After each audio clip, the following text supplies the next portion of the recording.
musuh terbesar dari jiwa pemberontak ini kan pengalaman dan pengetahuan. Karena mereka dianggap, lu kenapa berpikir seperti ini? Lu tahu nggak, kita melakukan seperti ini udah berapa tahun? Dan itu salah satu hal yang membuat akhirnya jiwa-jiwa pemberontak itu kemudian dibasmi.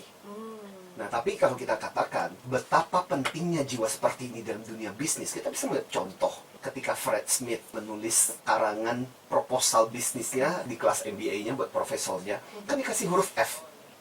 Karena dia merencanakan bagaimana pengiriman hanya dalam waktu 1 malam. Akhirnya profesornya dia minta ganti, dia bilang, enggak, saya nggak ganti, saya akan tetap bertahan dengan cara seperti ini. Profesornya bilang, ini nggak masuk akal, bagaimana mungkin logistik dikirim dalam waktu 1 hari? Bisa. Toh akhirnya itu yang melahirkan FedEx. Amazon nggak butuh toko buku yang begitu banyak, jumlah buku yang begitu banyak, toh akhirnya bisa. Jeff Bezos, thanks to him. Jadi contoh-contoh seperti ini adalah orang-orang yang merubah tataran cara kerja yang biasa dilakukan di dalam dunia bisnis. Biasanya kalau orang belanja barang itu kan, Mas mau beli barang dong, Mbak beli barang dong. Di tahun 1916, Piggy Wiggley. Mereka berpikir daripada repot-repot, suruh aja dia pilih sendiri. Lahirlah awal-awal cikal bakal supermarket modern. Jadi kita melihat bagaimana itu ternyata berguna banget di dalam dunia bisnis. Jadi orang-orang ini dengan kata lain mereka cukup independen. Mereka berusaha tidak dikendalikan pengaruh oleh lingkungan. Nah ini yang nggak gampang. Karena sejak kecil kita dididik untuk konformis. Untuk mengikuti. Normanya kan seperti ini, aturannya seperti ini, lo ikuti dong. Makanya untuk organisasi itu berkembang, bahkan bangsa, untuk bisa survive, kita butuh jiwa-jiwa yang mengatakan saya nggak harus conform seperti kebanyakan orang lain, mengikuti seperti itu. Karena buat saya ini nggak masuk akal. Ketika Martin Luther King melihat bahwa ini nggak masuk akal, bagaimana orang kulit hitam itu dizolimi, dinistakan, dibuat menjadi masyarakat kelas bawah. Maka kemudian apa yang dia lakukan itu kan gak gampang. Melawan norma pada saat itu. Dia dibenci, apa yang terjadi dalam akhir hidupnya. Tapi itu adalah resiko yang harus diterima oleh pahlawan ini. Tapi kalau kita perhatikan, orang-orang ini muncul karena apa sih? Jadi bagaimana caranya menyikapi adalah mencoba untuk melihat intensi di balik mereka itu. Kalau kita perhatikan, satu, karena mereka merasa bahwa idealisme mereka terusik.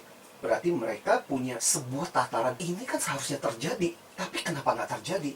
Contoh Martin Luther King tadi, idealnya kan setara. Orang nggak dibedakan berdasarkan warna kulit kok. Tapi sesuai dengan kontribusi orang, maka ada sebuah idealisme. Atau kalau kita perhatikan, sikap mereka itu karena merasa terzolimi tadi. Contoh Nelson Mandela di Afrika Selatan. Sama kan apartheid dengan apa yang terjadi pada waktu itu. Bagaimana orang kulit hitam kemudian menjadi masyarakat second class.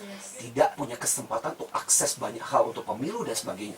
Dan Nelson Mandela memperjuangkan sampai yaitu resiko harus penjara, atau merasa bahwa ada aturan-aturan yang memang tidak adil di dalam perspektif kemanusiaan, di perspektif mereka. Makanya kemudian mereka berjuang. Lahirlah seperti R.A. Kartini, merasa bahwa kenapa wanita tidak boleh sekolah ya? Kenapa mereka tidak bisa dapat pendidikan yang tinggi?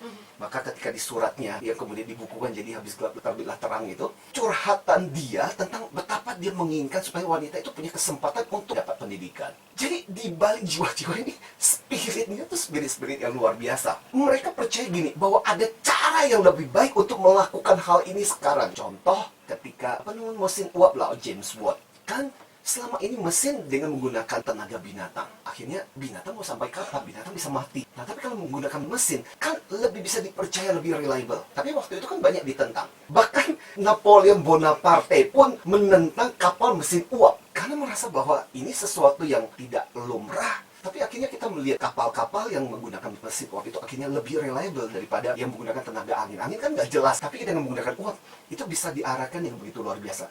Makanya saya bilang, thanks to orang-orang seperti ini. Jangan langsung kemudian dibantah, langsung dihabisi, langsung diberangus mereka-mereka seperti itu. Di balik mereka itu mungkin ada intensi-intensi baik yang bisa jadi pertimbangan kita. Sekali lagi kalau kita perhatikan, kembali lagi kepada hasilnya. Jadi sebenarnya ada dua sih. Niat awal dan kemudian hasil yang kemudian terjadi. Niat awalnya harus dimulai dengan sebuah noble goal, sebuah cita-cita yang baik. Sisi baik dari hasil itu adalah kita melihat bahwa kondisi bisa menjadi lebih baik, niatnya juga lebih baik.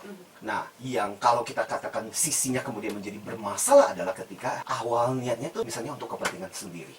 Dan hasil akhirnya kemudian merugikan. Bukan cuma merugikan buat dia akhirnya kemudian di penjara, tapi kemudian juga merugikan untuk masyarakat orang di sekitarnya. Disitulah jiwa pemberontak kemudian menjadi sangat destruktif dan negatif. Karena ada satu simptom yang disebut dengan ODD, Oppositional Defiant Disorder, sifat memberontak. Itu masuk sampai DSM-5 loh. Artinya itu masuk dalam gangguan, kelainan, kejiwaan. Kemudian itu menjadi sesuatu yang merusak. Bahwa orang ini punya kecenderungan melawan hanya supaya keren aja. Itu menjadi faktor pembeda yang luar biasa. Beti banget kan? Antara pemberontak dan pahlawan.